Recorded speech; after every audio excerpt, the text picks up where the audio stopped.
సంటి గారికి నేను తెలియజేయటం, ఆయన కూడా దాన్ని వెంబడే రెక్టిఫై చేసుకుంటాం, వాళ్ళకి చెప్పడం, ఏదైనా ఒక సిస్టమేటిక్ గా ఎలక్షన్ అనేది జరగడం జరిగింది.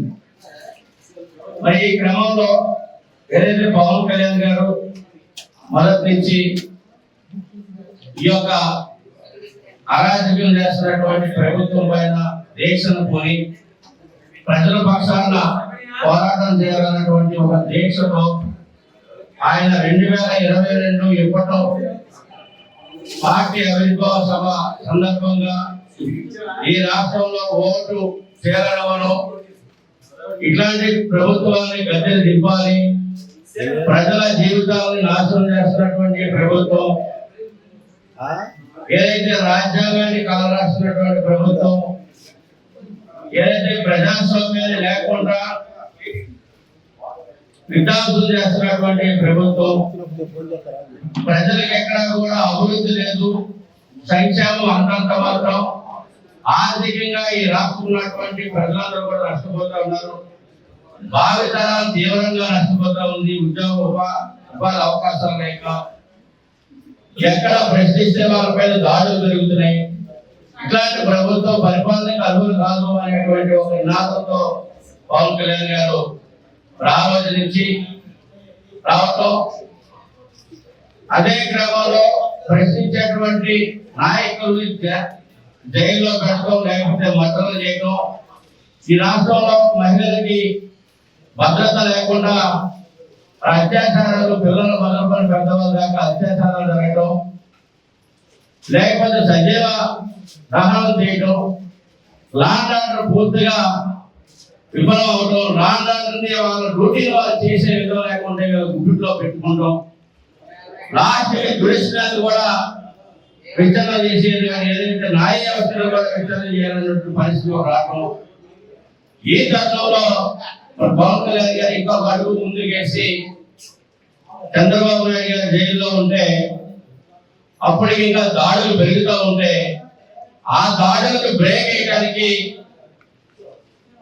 మరి సెంట్రల్ జైలుకి వెళ్ళి మేము కొద్దిగా పనిచేస్తాం, కొద్దిగా ముందుకు వెళ్తాం అని అటు సెంట్రల్కి ఇటు స్టేట్కి ఒక ఇండికేషన్ ఇచ్చి ఏదైతే చంద్రబాబు నాయుడు గారి మీద జరుగుతున్నటువంటి ఇంకా వారి కుమారుడు లోకేష్ మీద కేసులు పెట్టబోయేటువంటి అన్నింటిలో కూడా బ్రేక్ పడే విధంగా జనసేన దానికి అండగా ఉంది. రాష్ట్రంలో ఉన్న జనసైనికులు 20 మంది అందరూ కూడా తెలుగుదేశం పార్టీకి అండగా ఉంది. మీరు చేస్తున్న అరాజకీయాలకు వ్యతిరేకంగా మేము పనిచేయడానికి మిమ్మల్ని ఎదుర్కోవడానికి సిద్ధంగా ఉన్నాం, తస్మాత్ జాగ్రత్త అనేటువంటి ఒక ఆలోచన ఆయన చేసిన తర్వాత తదుపరి కేసులు ఆగినాయి. లోకేష్ గారు ఇతరుల మీద, చంద్రబాబు నాయుడు గారి మీద ఇంకా అందరూ కేసులు పెడతాం ఆపుకున్న తర్వాత కేంద్రం కూడా అటువైపు అందించేటువంటి సహకారాన్ని కొంత తగ్గించుకుంటాం.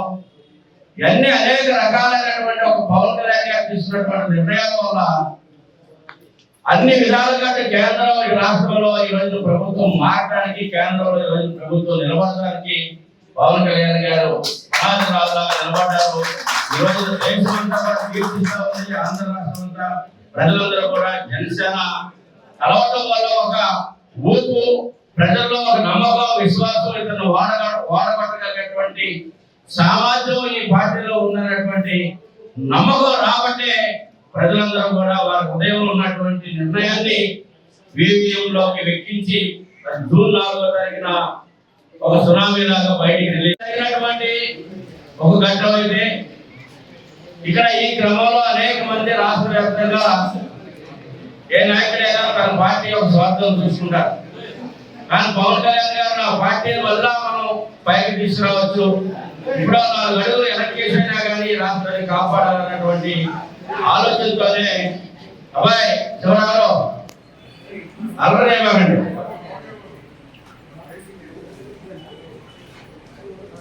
4 అడుగులు వెనక్కేసి మరి పార్టీ భవిష్యత్తులో మళ్ళీ మనం తీసుకురావచ్చని, రాష్ట్రాన్ని కాపాడుకోవాలన్నటువంటి ఆలోచన చేశారు.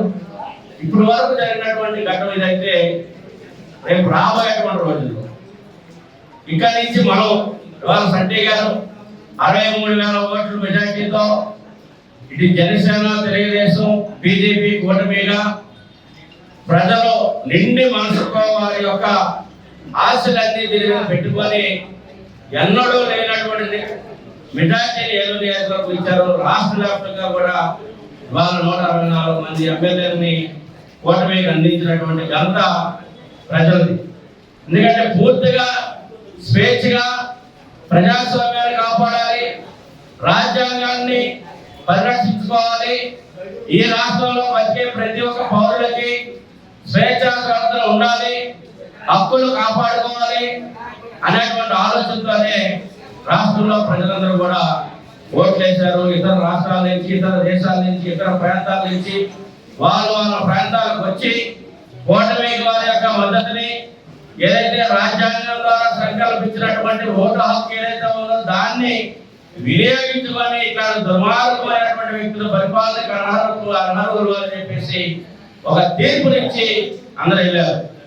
అయితే మరి ఇప్పటి నుంచి మనం చేయవలసినటువంటి కర్తవ్యం ఏంటి?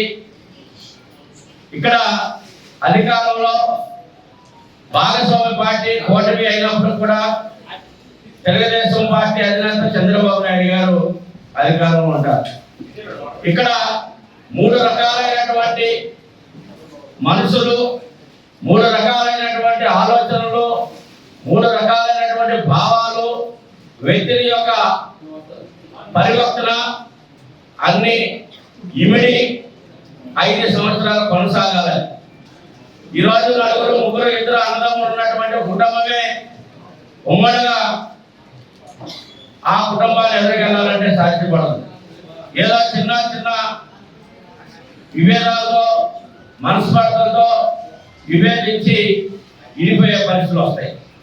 మరి విడివిడిగా ఉన్నటువంటి మనమందరం కలిసి ప్రయాణం చేయాలి.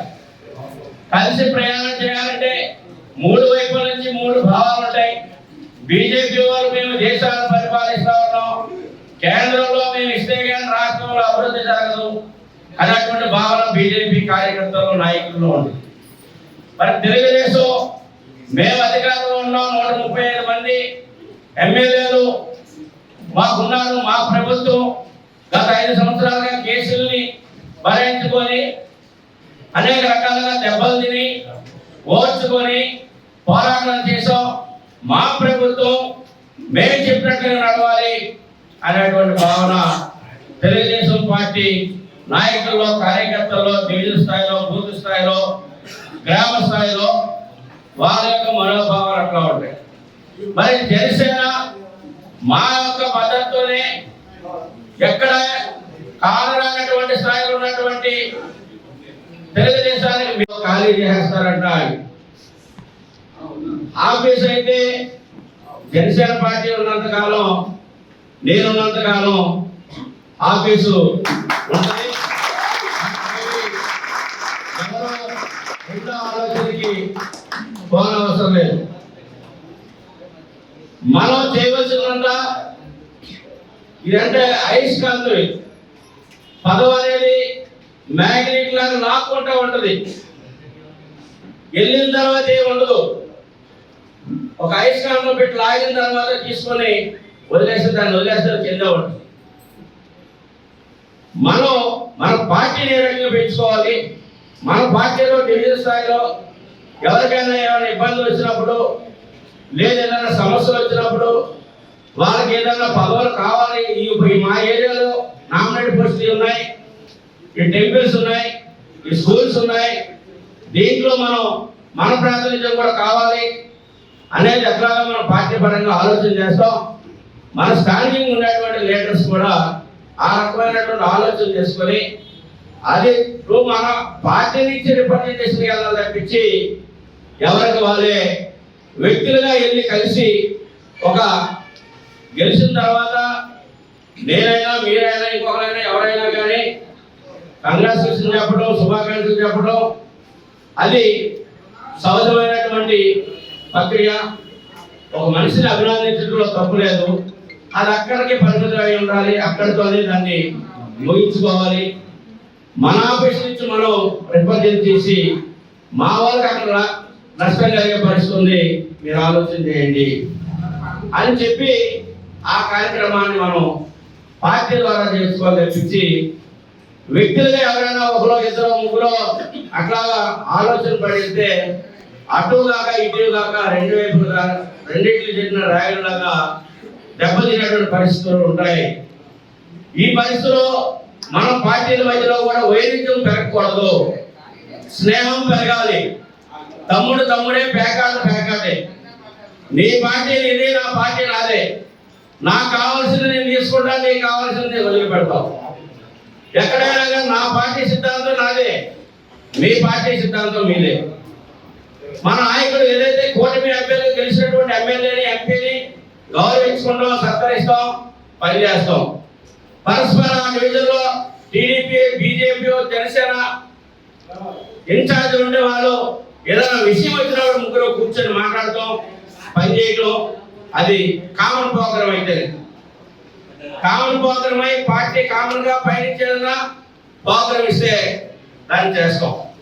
లేదనుకున్నప్పుడు కొన్ని వాళ్ళు ఏదైనా తప్పు చేస్తున్నారంటే ఆ తప్పుని మనం మన పార్టీ నుంచి వాళ్ళ పార్టీకి మనం ఇంటిమేషన్ చేసి చెప్తే దాన్ని సరి చేసుకోవడానికి ఒకరికొకరు ప్రయత్నం చేయడానికి అవకాశం ఉంటుంది. ఎందుకంటే చాలా మంది 5 సంవత్సరాల నుంచి అటు కానీ ఇటు కానీ 10 సంవత్సరాల నుంచి అటు 5 సంవత్సరాల నుంచి అధికారం ఇప్పుడు వస్తా మా వాళ్ళకి ఏదైనా పని చేయొచ్చు, ఎవరికైనా సహాయం చేయొచ్చు, ఏమన్నా సేవా కార్యక్రమాలు చేయొచ్చు, లేకపోతే మాకు తెలిసినటువంటి వాళ్ళకి ఏదైనా ఉద్యోగం వేయించుకోవచ్చు, లేదు ఇంకా ఏదైనా హాస్పిటల్స్ ఇతర ఏదైనా సౌకర్యాల కోసం అని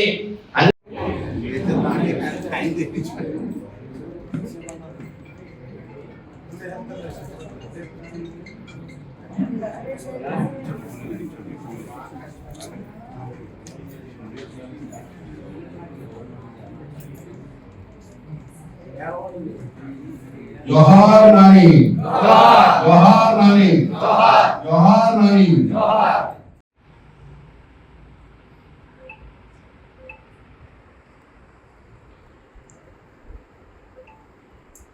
Thank you.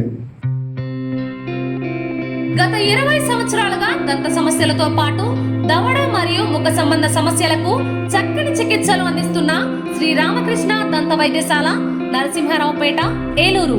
ఎమర్జెన్సీస్ లో వాడే ఆక్సిజన్ కాన్సంట్రేటర్లతో పాటు air purifier, UV light steriliser, ULV fogger వంటి పరికరాల ద్వారా పరిశుభ్రమైన వాతావరణంలో చికిత్స అందించబడుచున్నది.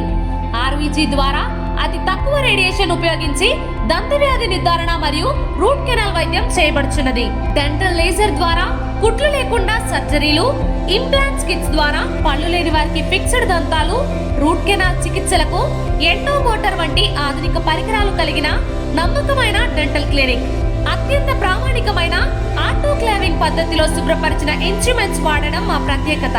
దంత సమస్యలకు చికిత్సతో పాటు విరిగిన దవడ మరియు ముఖ ఎముకలకు చికిత్స, ఎత్తు మరియు వంకర దవడలకు కాస్మెటిక్ సర్జరీ, యాక్సిలోఫేషియల్ వంటి చికిత్సలకు చిరునామా శ్రీ రామకృష్ణ దంత వైద్యశాల, వేములపల్లి రెసిడెన్సీ అపార్ట్మెంట్,